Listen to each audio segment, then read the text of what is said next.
श्लोक नंबर 41 हो गया था। सर्प का उपद्रव प्रभु की भक्ति से दूर हो जाता है। विषधर जो है वो अपने विष को भूल जाता है, चाहे वो सर्प हो चाहे फिर वो मनुष्य हो।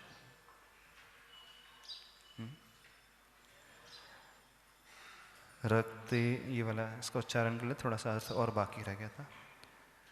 रक्ते क्षणं समदकोकिलकण्ठनीलं क्रोधोद्धतं फणिनमुत्फणमापतन्तम् आक्रामतिक्रमयोगेन निरस्तशङ्कस्त्वन्नामनागदमनि हृदयस्य पंसः।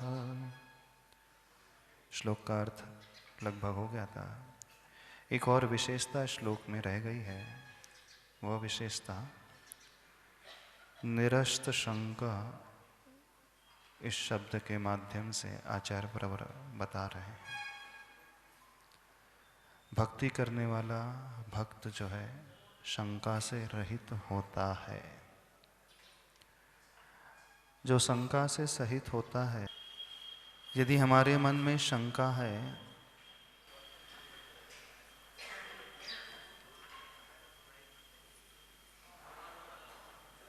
यदि हमारे मन में संदेह है तो हम भक्ति का फल प्राप्त ही नहीं कर सकते। फिर भक्ति के माध्यम से आप जो भी चाहते हो वो प्राप्त ही नहीं हो सकता है। तो इस श्लोक में आचार्य भगवान एक प्रमुख विशेषता बता रहे हैं, निरस्त शंका। अपनी शंका को निरस्त कर दें। कई लोगों को भक्ति करने के पश्चात भी शंका बनी रहती है ना। क्या पता हमारा काम होगा कि नहीं होगा, क्या पता हमारे दुख दूर होंगे भी कि नहीं होंगे, क्या पता उपसर्ग घटेगा कि नहीं घटेगा। हम भक्ति कर रहे हैं, दान दे रहे हैं, क्या पता जैसा वर्णन सुना है उसके अनुसार फल प्राप्त मिलेगा नहीं मिलेगा। कई लोगों को शंका हो जाती है। जब तक यह संदेह का कीड़ा हमारे मन में बना रहेगा तब तक हम पूर्ण फल प्राप्त कर ही नहीं पाएंगे। भक्ति निशंकित व्यक्ति ही कर सकता है।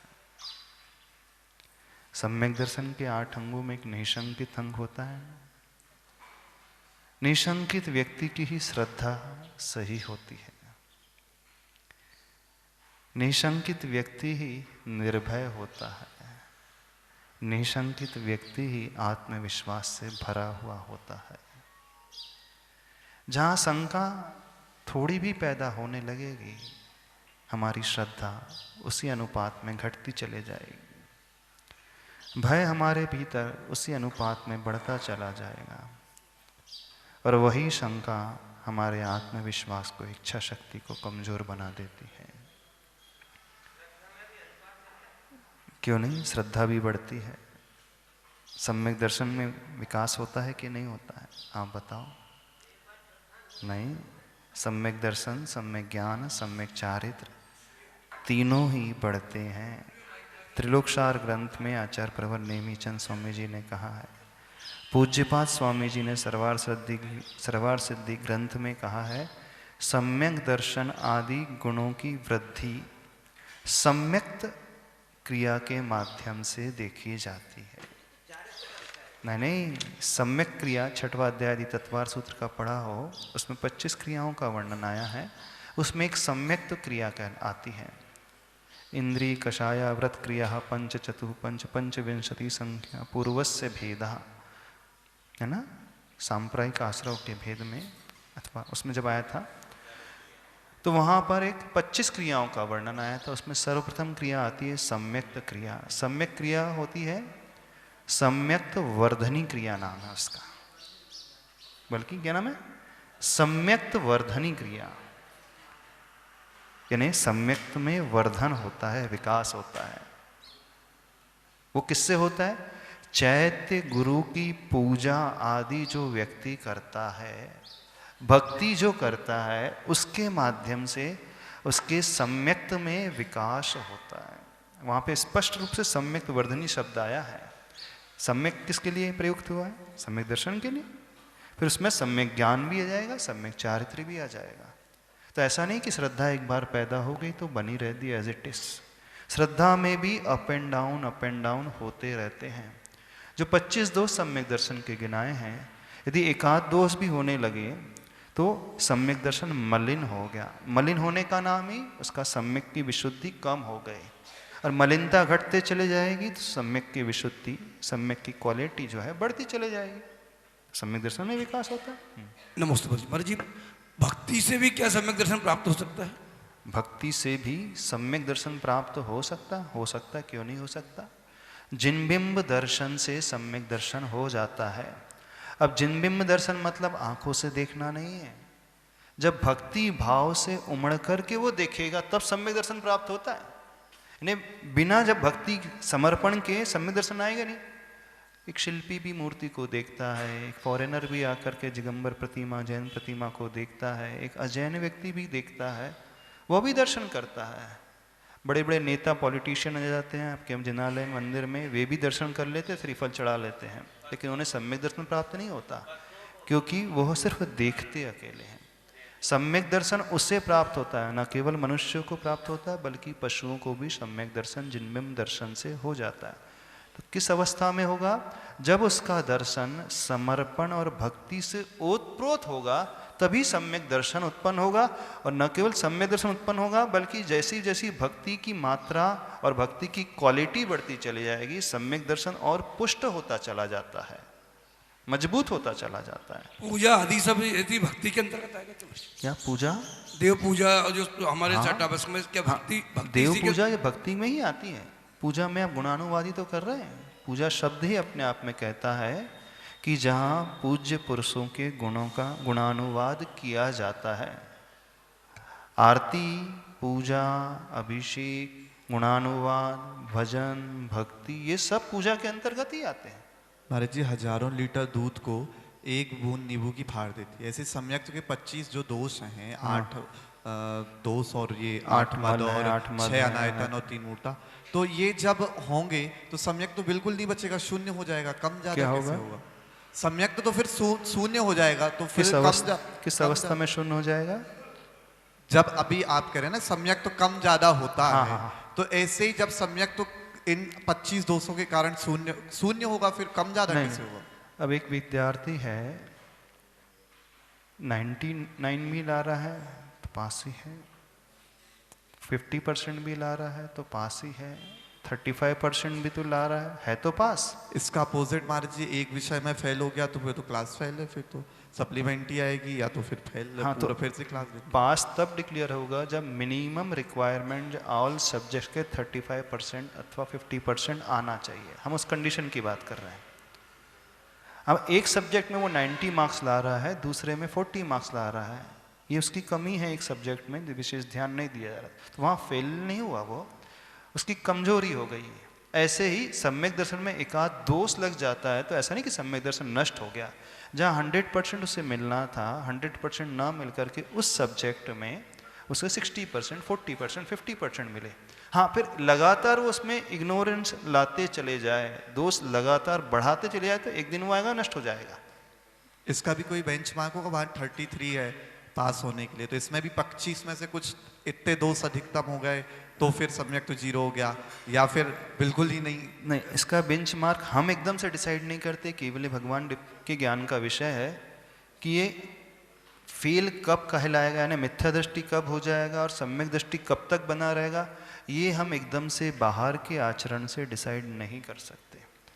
लेकिन वो रेगुलरली फ्रिक्वेंट ये करते रहे और इसके साथ ठीक इससे विपरीत आचरण कर ले, यानी अन्य मिथ्यात्व को पोषण करने लगे, कुदेवी देवताओं का आलम्बन, उनकी पूजन करने लगे, तो यहाँ पर तो नियामक बन जाएगा कि वो मिथ्या दृष्टि हो गया।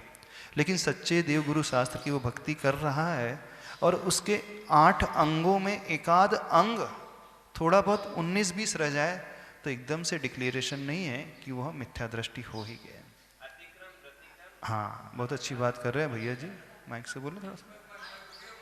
दोष जो लगते हैं 4 तरीके से बताए हैं, एक अतिक्रम है, व्यतिक्रम है, एक अतिचार है और एक अनाचार। अनाचार जब हो जाएगा तो पूर्ण खंडन माना जाएगा। क्षतिम मनः शुद्धि विधि रतिक्रमम, मन की शुद्धि का खंडन होना अतिक्रम कहलाता है। विषयेषु वर्तनम, व्यतिक्रम, अति लालसा, अतिचार और खंडन जो है अनाचार। मन में थोड़ा सा भाव आया तो समझना दोष लगना प्रारंभ हुआ, लेकिन खंडन नहीं हुआ। व्यतिक्रम सेकंड स्टेज, अतिचार थर्ड स्टेज और अनाचार लास्ट स्टेज। आपको याद हो एक दिन हमने उदाहरण दिया था, आचार्य प्रवर अकलंग कार्तिक ग्रंथ में बहुत अच्छा उदाहरण दिया है इन चारों दोषों को समझाने के लिए। एक बैल है जो बाड़ी से बंधे हुए, जो सुरक्षित खेत है, जिस खेत में पूरी फसल लहला रही है, अब लेकिन चारों तरफ उसके बाड़ी लगी है। अब बैल को लहलाती फसल दिखती है, अब उसके मन में आता है ये हरी हरी फसल है, मुझे खाना है, ये विचार आ गया। तो वह छिद्र तलाश करने लगा, कहाँ से रास्ता मिल जाए रास्ता। जो छिद्र तलाश करने की भूमिका हो गई ये अतिक्रम हो गई। फिर वो थोड़ा और आगे बढ़ता है, मुंह डालने लगता है, जब थोड़ा सा छोटा सा छेद होता है उसको बड़ा करने लगता है, तो ये हो गया व्यतिक्रमम। फिर तीसरी स्टेज हो जाती है, अब उसका मुंह जाने लगा अंदर और थोड़ी थोड़ी बाली उसके मुख में आने लगी, ये हो गया अतिचार। और चौथी है कि बाड़ी तोड़ करके वो अंदर घुस जाता है खेत में, ये हो गया अनाचार। तो ऐसे ही सम्यक दर्शन के दोष में है, ऐसे ही सम्यक ज्ञान और सम्यक चारित्र के दोष में। जब आप कोई व्रत नियम ले लेते हैं, जैसे आपने नियम लिया रात्रि भोजन त्याग, तो कैसे अतिक्रम लगता है। हाँ, दुकान हो गई, सीजन बहुत चल रहा है, अभी 7 बजे तक वगैरह कर रहे थे, अभी तो थोड़ी सी हाथ की रेखा दिख रही है, हाँ खा सकते हैं। फिर और थोड़ा आगे गया, थोड़ा थोड़ा उसने खाना शुरू कर दिया। फिर अतिचार में थोड़ा और मर दिया, और अनाचार में तो बाहर जाके खाई लेकर चलता ही है। अतिक्रम बहुत ज़्यादा हो जाता है किसी भी नियम में, जो मन में भाव आ जाता है तोड़ने का, दोष लगाने का। तो ऐसे ही सम्यक दर्शन के साथ भी है, यदि मन में कुछ इस प्रकार के भाव उठ रहे हैं अथवा सम्यक दर्शन के 8 अंगों में दोष लग रहे हैं, तो उसकी शंका आदि थोड़ी सी भावनाओं में मलिनता आने लगी तो वो अतिक्रम, वहाँ एकदम सम्यक दर्शन नष्ट नहीं माना जाएगा, उसे इस प्रकार से घटाने की कोशिश करेंगे। महाराज श्री, लेकिन कई बार तो गुरुओं के मुख से ये भी सुना है कि यहाँ 33% तो बहुत दूर की बात है, 0.1 भी यदि % कम हो जाता है तो सम्यक दर्शन नहीं रहता है। नहीं, सम्यक दर्शन नहीं, ये जो बात बताई जा रही है मुक्ति उसे नहीं होगी जब उसका 0.1% भी कम रहेगा, तब तक केवल ज्ञान प्राप्त नहीं होगा। उसमें उस केस में है, यानी जब तक चारित्र की पूर्णता 100% नहीं होगी तब तक केवल ज्ञान की उत्पत्ति नहीं होगी। लेकिन प्रारंभिक भूमिका में सम्यक दर्शन में थोड़े बहुत लग जाएंगे तो उसका नष्ट नहीं माना जाएगा, उसके सम्यक दर्शन में मलिनता मानी जाएगी। नहीं है तो फिर मलिनता आदि जो 25 दोष क्यों गिनाएगा, सीधे कह देते इस पार या उस पार, फेल या पास। नहीं, पास होने की भी बात जो है first division, second division, third division जो कैटेगरी होती है इसमें भी होती है, पर इसका अर्थ ये नहीं कि हम आपको परमिशन दे रहे हैं दोष लगाने की। हाँ। दोष जो गिनाए गए, वसुमति टार निवारित सटता सट अनायतन त्यागो, 6 ढाला में कहा है। हाँ। जो तुम 25 मल दोषों से रहित जो होगा वो सम्यक दर्शन होगा, और यदि उसमें मल दोष लग रहा है तो फिर सम्यक दर्शन रहा कहाँ? नहीं, ऐसा नहीं भाई, को गुरु को देव को शास्त्र पर यदि उसकी श्रद्धा है तो सम्यक दर्शन है। सम्यक दर्शन का सुनो सही, एक अंग है वात्सल्य अंग है। अब उसके भीतर ऐसा पूर्ण तीव्र वात्सल्य नहीं जाग पाता है, किसी बीमार को देख करके थोड़ा ही जाग पा रहा है, वो सेवा तो कर रहा है लेकिन ऊपर ऊपर से कर रहा है। भाई देखो, अब किसी के शरीर से पसीना आ रहा है, मल बह रहा है, रोगी है, मुनिराज है, अब सबके भीतर वो निर्विजय की संग का भाव पूरा नहीं आ पाता। बोला मैं इतनी ही सेवा करूंगा कि दूर से ही उनकी व्यवस्था करूं, लेकिन उस मल को मैं साफ नहीं कर पाऊंगा, मेरे मन में इतनी ग्लानि पैदा हो जाती। तो निर्विचय के संग का पूरा पालन नहीं हुआ है, लेकिन उसका सम्यक दर्शन नष्ट नहीं हुआ। समझना, कुगुरु को देव, हाँ, कुगुरु कुदेव वाली बात है, यहाँ तो 100% खंडित हो गया। इसको बात को समझना। वो तो अनाचार की श्रेणी में आ गया। वो सच्चे देव के साथ साथ फलाने देव का भी सोमवार को अभिषेक जल डालने चला गया, मंगलवार को वहाँ लड्डू चढ़ाने चला गया, शनिवार को वहाँ चला गया, यहाँ तो अनाचार ही हो गया। इस बात में समझना। यहाँ पे किस दोष कब माना जाएगा? सच्चे देव गुरु शास्त्र को मानते हुए भी अब जो है निकांक्षित अंग होना चाहिए, लेकिन कभी कभी थोड़ी बहुत आकांक्षा पैदा हो जाती है तो वो दोष माना जाएगा। इस सेंस में से दोष मिले ना। मतलब शांतिनाथ भगवान शांति को देंगे, बाकी नहीं देंगे। ये तो क्षय उपशम सम्यक दर्शन, इसमें दोष नहीं, चलमल लगाड़ दोष है, इसमें 25 दोष नहीं लग रहे। यहाँ क्या कर रहा है? वो आकांक्षा ही करने लगा शांतिनाथ भगवान से, भगवान दुकान नहीं चल रही है, बहुत दिन हो गए हैं, थोड़ा बहुत मैं शांति धारा इस कारण कर रहा हूँ, ये दिवाली मेरी अच्छी बीत जाए, वो माल बहुत अटका हुआ है, केस सॉल्व नहीं हो रहा है, इसलिए आज शांति धारा कर रहा हूँ कि केस मेरे फेवर में आ जाए। तो इसमें सम्यक दर्शन मलिन नहीं हुआ है, एकदम समझना, उसमें थोड़ा सा निकांक्षित अंग में दोष लगा हुआ है उस। हाँ बोलिए। महाराज जी पिछले दिनों साम्य भाव की चर्चा चली थी, हाँ कि समता क्या है। तो महाराज जी इसका सम्यक दर्शन से क्या तात्पर्य? यदि किसी में समता है, हाँ। और वह कोई जरूरी है क्या उसके अंदर सम्यक दर्शन हो, या नहीं। सम्यक दर्शन है? Not necessary. समता अलग है, सम्यक दर्शन अलग। वैसे एक व्यक्ति है, अन्य मतावलंबी है, अन्य देवी देवताओं की उपासना करता है, लेकिन बहुत साम्य परिणाम से रखता है, उसको कषाय जागती ही नहीं है, क्रोधित कभी होता ही नहीं है, भी आ जाए तो उसके लिए क्षमा कर देता है, बहुत शांत रहता है। तो सम्यक दर्शन चारित्र का विषय है, सॉरी समता रखना चारित्र आचरण का पक्ष है, सम्यक दर्शन श्रद्धा का पक्ष है। श्रद्धा और चारित्र के पक्ष को मिलाइए नहीं अपन। हाँ ये होता है सम्यक दृष्टि जीव इतना भला हो जाता है कि कोशिश करता है आचरण मेरे भीतर पूर्ण रूप से उभर करके आ सके, ऐसी साधना।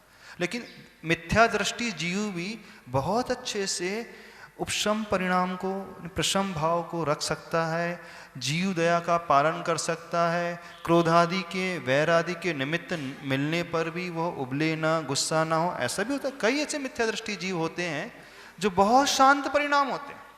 और तो छोड़ दो, ऐसे मुनिराजों का भी वर्णन आता है जो अभव्य हैं, कोलू में पेल दिया गया हो लेकिन उफ नहीं, चू नहीं करते, समता पूरी बनी रहती और नौविक ग्रहविक चले जाते, लेकिन अंदर से मिथ्या दृष्टि, क्योंकि अभव्य है।